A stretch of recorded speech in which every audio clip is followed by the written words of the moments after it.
All right, Shalom. For the foremost, I want to give our praise and honor to Yahweh Shemi Shai. Double honor to the apostles and the elders, great millstone, and to all the Akim across the globe. Pushing the word of truth and sincerity, I want to say Shalom. This I die now from the great millstone camp of Chicago with a quick hit. I was reading today, Matthew the 5th chapter, and we come across the scripture, 5 and 18 a lot, I know I may be late, but the Spirit had me look up this word jot. But I'm going to get to the scripture first. This is Matthew 5 and 18. For verily I say unto you, till heaven and earth pass, one jot or one tittle shall in no wise pass from the law till all be fulfilled.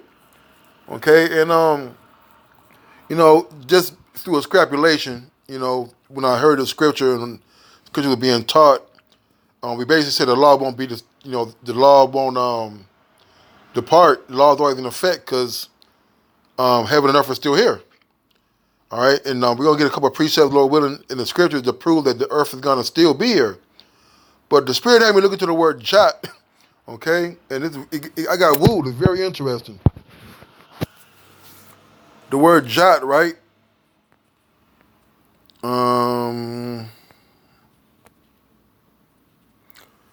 The Greek word for jot, Salakia.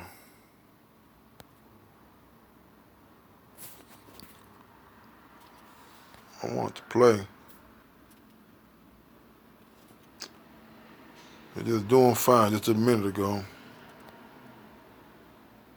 All right. Strong's G 2503. Iota. Iota. Right, so the Greek word for jot is iota. All right, and you look at it, it reminds me of this word iota. And they used to use this word a lot when I was a kid, in reference to I don't owe you one iota. Or you better drink every last sip, every iota. All right?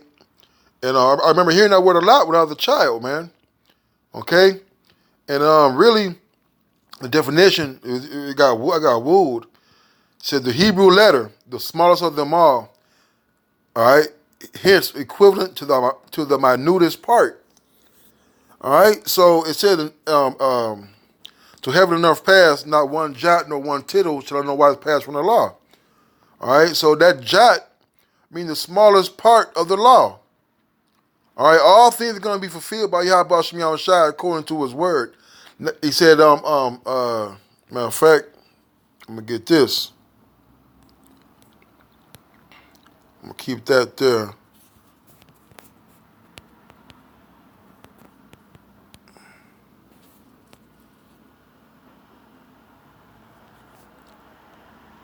Isaiah 34 and 16, it says, seek ye out the book of the Lord and read.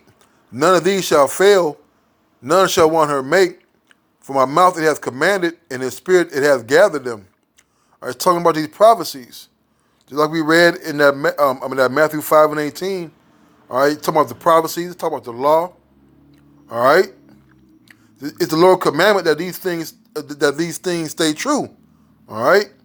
Henceforth, all right, the word iota means the smallest of them all, equivalent to the minutest part. So every single word that the Lord has spoken is going to come true. Everything he commanded, all right, is going to come to fruition. But what got me, because it says the Hebrew letter, and if you can see it, it's the Yah. In the Assyrian Hebrew, it's the Yah. All right, and the Yah is the smallest letter of the Hebrew, of the Assyrian characters. All right, the Assyrian Hebrew character. And it says, of Hebrew origin, the 10th letter of the Hebrew alphabet, iota, the name of the 8th letter in the Greek alphabet, put figuratively for a very small part of anything. You go to the Strong's New Testament 2503 in the Thayer's Greek lexicon, the Hebrew letter Yad, which is the Yah, the smallest of them all, hence equivalent to the minutest part. So the Yahweh Shai said, for verily I say unto you, till heaven and earth pass, not one smallest part, not one minuscule, or one tittle. Let's look at that word tittle. This is where Esau tried to throw you for a curve. Hey, that's why I love the apostles. They teach you how to look up words, right? The tittle is on carrier, right? Which means a little horn, extremity, apex point. But listen where they go off. Used by grammarians of the accents and diacritical points. All right, that's um that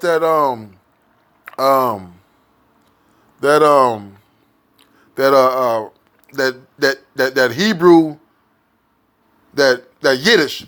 It's like it's the Yiddish. We have those vowel points, the little dots and lines. Okay, that's what it says. That's what it means by the accents and diacritical points.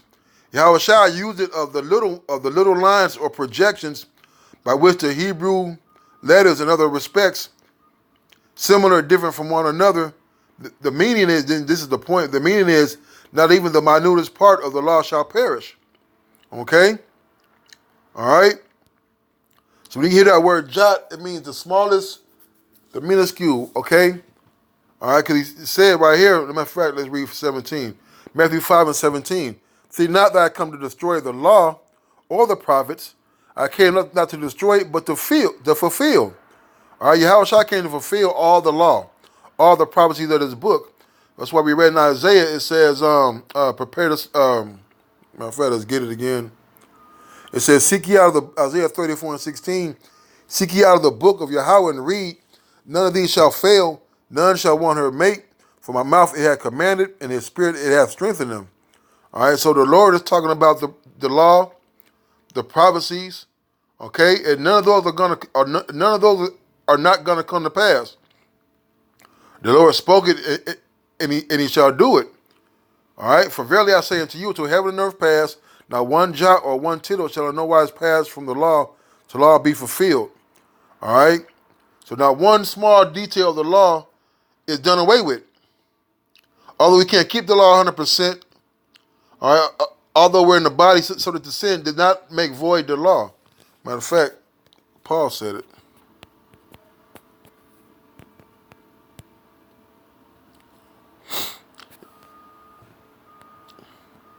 In Romans,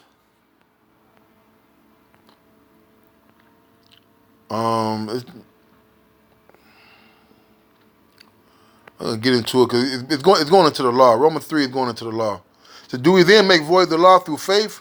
Yahweh forbid. Yea, we establish the law. If we don't make void the law, man. Okay, just because we have faith, we're still supposed to be able to keep the law. We're still supposed to keep the law to the best of our ability. We don't make void the law just because we say we believe in the Lord.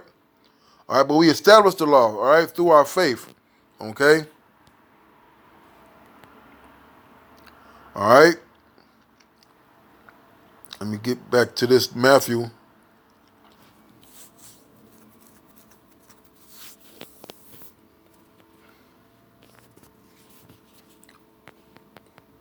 All right, let's read it again. Matthew 5 and 17.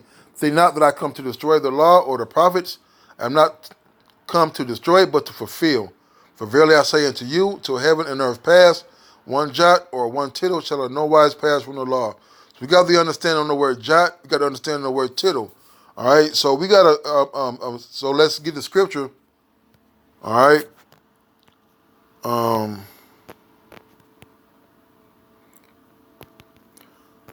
All right, because Christians, you know, the wacky techie Christians say that the law is done away with. You know, that we don't got to keep the law,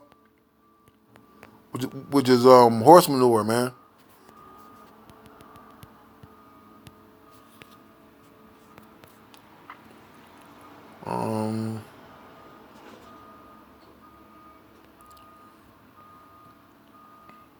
Ecclesiastes 1 and 4, it says, one generation passeth away, and another generation cometh, but the earth abideth forever, man.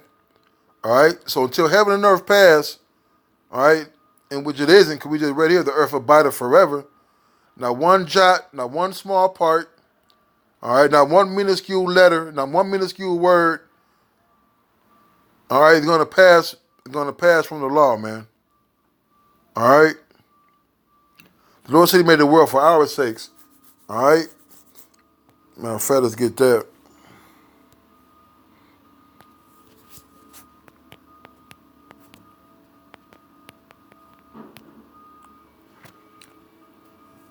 It says, Since 6 and 55, all this I have spoken before thee, O Yahweh, because thou madest the world for our sakes, man. All right, the earth is gonna still stand, man. All right, so as long as the earth is standing, which is gonna be forever, the law is gonna be established forever, man. Okay. All right, and with that, I want to say, call Allah, Yahweh Shai, double honor to the apostles and the elders of the great millstone. Till next time, Shalom.